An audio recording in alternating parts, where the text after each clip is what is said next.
Bismillahirrahmanirrahim. Assalamualaikum warahmatullahi wabarakatuh dan salam kebajikan. Nah, pada video kali ini kami dari kelompok 4 akan membahas tentang pengembangan bahan ajar. Kelompok ini terdiri dari 5 orang, yaitu saya sendiri atas nama Nur Aima sebagai ketua kelompok, yang kedua yaitu Nur Husna, yang ketiga yaitu Fadli Rapa Sulaiman, yang keempat yaitu Fani Rahmasari, dan yang terakhir yaitu Sri Wahyuni Tudang. Yang akan saya bahas pertama yaitu bab 1 pendahuluan, latar belakang. Salah satu masalah penting yang sering dihadapi oleh guru dalam kegiatan pembelajaran adalah memilih atau menentukan bahan ajar atau materi pembelajaran yang tepat dalam rangka membantu siswa mencapai kompetensi. Hal ini disebabkan oleh kenyataan bahwa dalam kurikulum atau silabus, materi bahan ajar hanya dituliskan secara garis besar dalam bentuk materi pokok. Bahan ajar atau materi pembelajaran secara garis besar terdiri dari pengetahuan, keterampilan, dan sikap yang harus dipelajari siswa dalam rangka mencapai standar kompetensi yang telah ditentukan. Secara terperinci, jenis-jenis materi pembelajaran terdiri dari pengetahuan, yaitu fakta, konsep, prinsip, prosedur, keterampilan, dan sikap atau nilai. Perolehan bahan ajar seharusnya tidak hanya didapatkan dari satu sumber saja, karena dengan diperolehnya bahan ajar hanya dari satu sumber, tidak akan dapat memaksimalkan hasil belajar. Oleh karena itu, diperlukan pengembangan bahan ajar yang seharusnya dapat ditemukan oleh guru dari berbagai sumber atau bahkan dari siswa itu sendiri.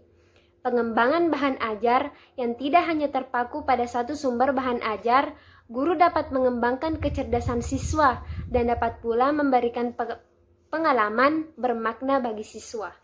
Selanjutnya yaitu rumusan masalah.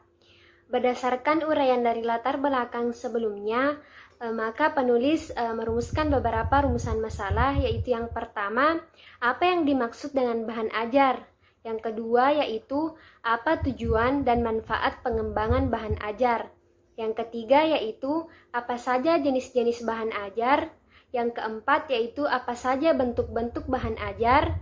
Yang kelima yaitu bagaimana kriteria pemilihan bahan ajar yang baik. Dan yang keenam yaitu bagaimana langkah-langkah pemilihan bahan ajar. Selanjutnya yaitu tujuan penulisan. Nah, tujuan penulisan ini selaras dengan rumusan masalah. Nah, selanjutnya pengertian bahan ajar. Bahan ajar adalah segala bentuk bahan yang digunakan untuk membantu guru atau instruktur dalam melaksanakan kegiatan belajar mengajar di kelas. Nah, bahan ajar merupakan alat atau sarana pembelajaran yang berisi materi, metode, batasan-batasan, dan cara mengevaluasi yang dirancang secara sistematis dan menarik untuk mencapai kompetensi yang diharapkan.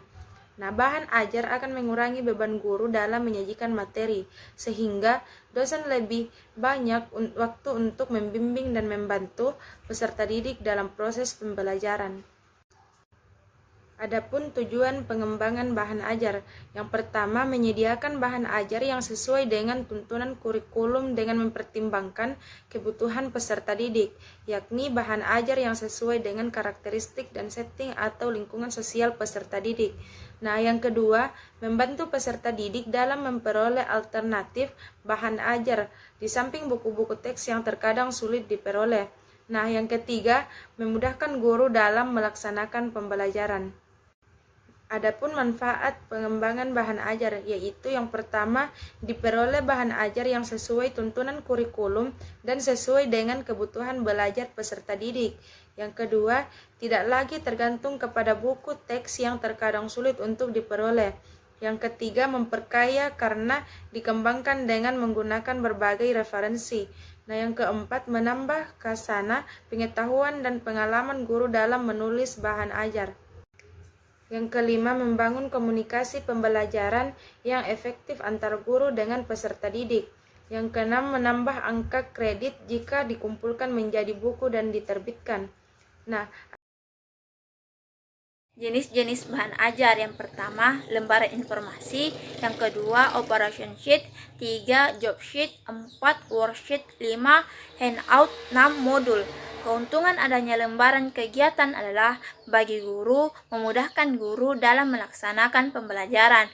Bagi siswa akan belajar secara mandiri dan belajar memahami dan menjalankan suatu tugas tertulis. Sekian. Selanjutnya saya akan menjelaskan mengenai bentuk bahan ajar dan juga kriteria bahan ajar yang baik. Beberapa bahan ajar cetak. Yang pertama yaitu handout yang hanya terdiri dari 2 komponen saja, yaitu judul dan informasi pendukung. Kemudian buku. Buku ini memiliki 4 komponen bahan ajar, yaitu judul, kompetensi dasar, latihan, dan juga penilaian. Kemudian modul.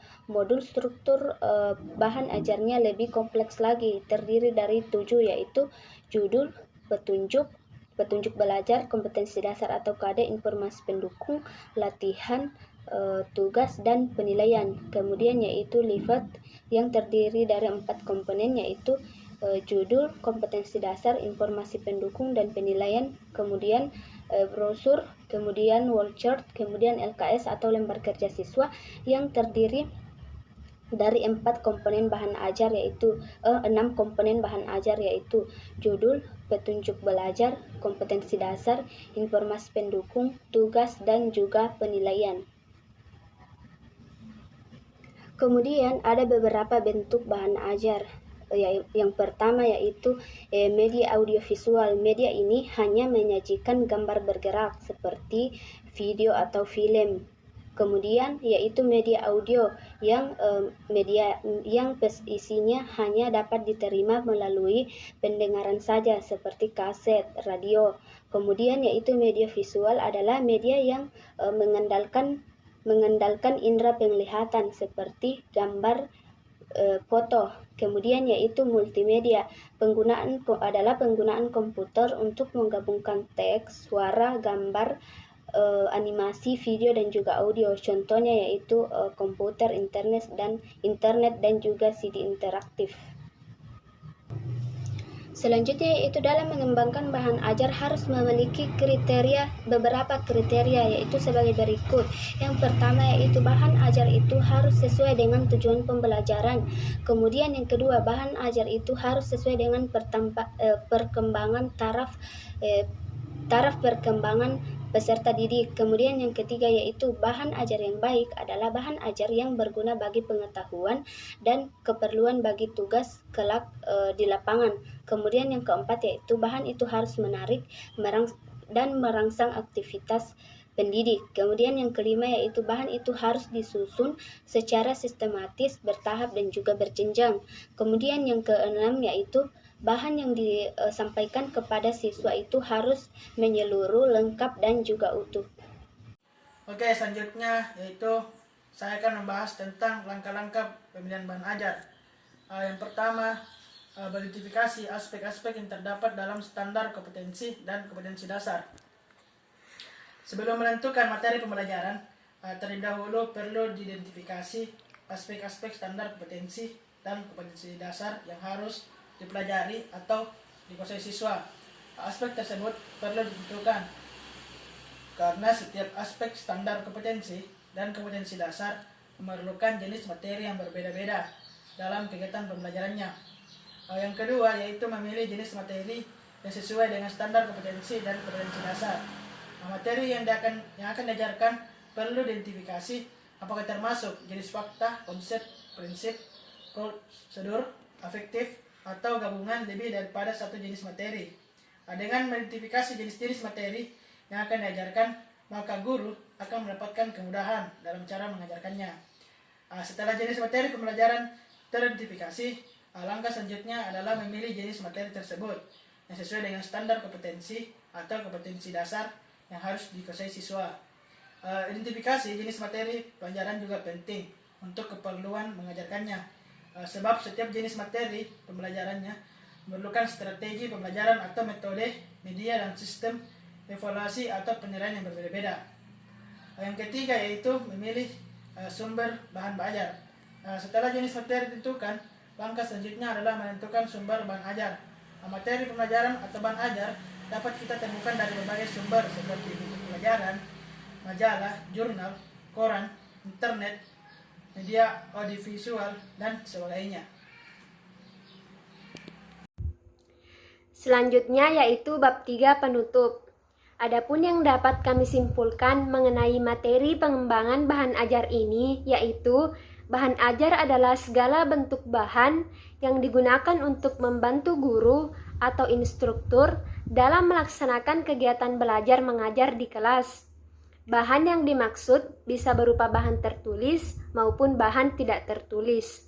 Dengan kata lain, bahan ajar merupakan alat atau sarana pembelajaran yang berisi materi, metode, batasan-batasan, dan cara mengevaluasi yang dirancang secara sistematis dan menarik untuk mencapai kompetensi yang diharapkan.